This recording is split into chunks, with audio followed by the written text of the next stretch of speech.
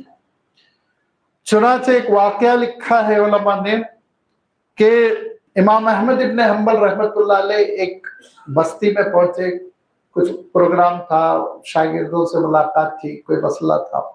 وہ زمانہ ہوٹلز کا نہیں، اسٹیشنز کا نہیں، لائٹس نہیں، دیہات بالکل اس زمانے کا آپ سوچئے، تصور کیجئے۔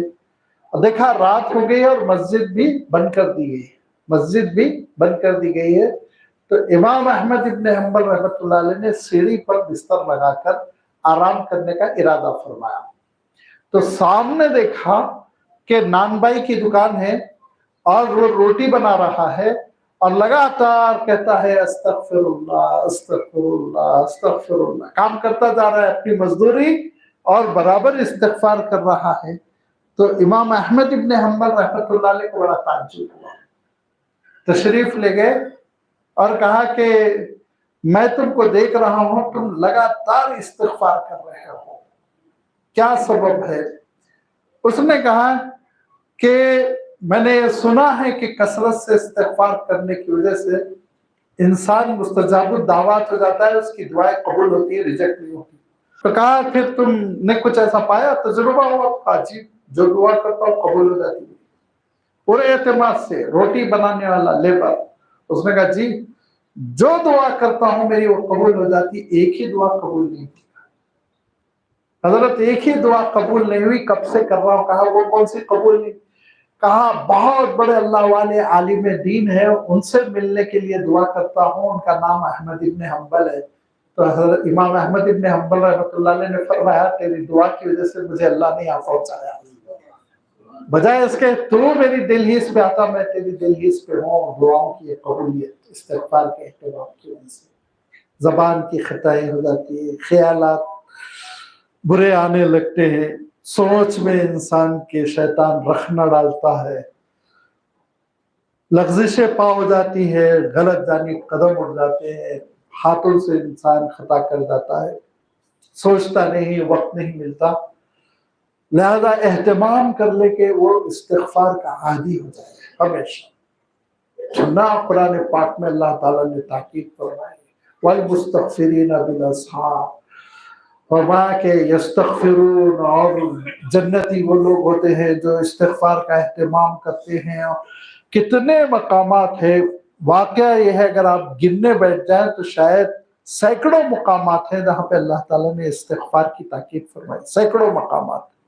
لہذا اس بات کا ہم اہتمام کریں کہ ہمیشہ ہم استغفار کرتے رہیں تاکہ استغفار کی برکتیں ہم کو ملے، ہماری خطاؤں کی معافی ہم کو ملے، اور جو خوشخبری دی گئی کہ انسان وہ مستجاب الدعوات بن جاتا ہے، دعائیں اس کی پھر ریجیکٹ نہیں ہوتی، قبول ہوتی جاتی، وہ بھی صفت مل جائے تو سوچئے کتنا اونچا درجہ ہے۔ یہ وہ نبیوں کی سنت ہے جس کو ہم اپنی زندگی میں شامل کریں، جاری کریں، انشاءاللہ اللہ تعالیٰ بڑی نعمت فرمائے گا۔ اب اس کے بعد اللہ تعالیٰ نے فرمایا اے ابن آدم، حضرت آدم کے ساتھ تو جو مسئلہ تھا وہ ہو گیا، لیکن اب ابلیس تمہارے ساتھ کیا کرے گا؟ آگے پوری ابلیس کی سازش کا تذکرہ ہے کہ وہ انسانوں سے کیسے لباس چھیننے کی کوشش کرتا ہے۔ انشاءاللہ اس کی وضاحت آئندہ اتوار آپ کی خدمت میں رکھی جائے گی۔ وآخر دعوانا ان الحمد للہ رب العالمین۔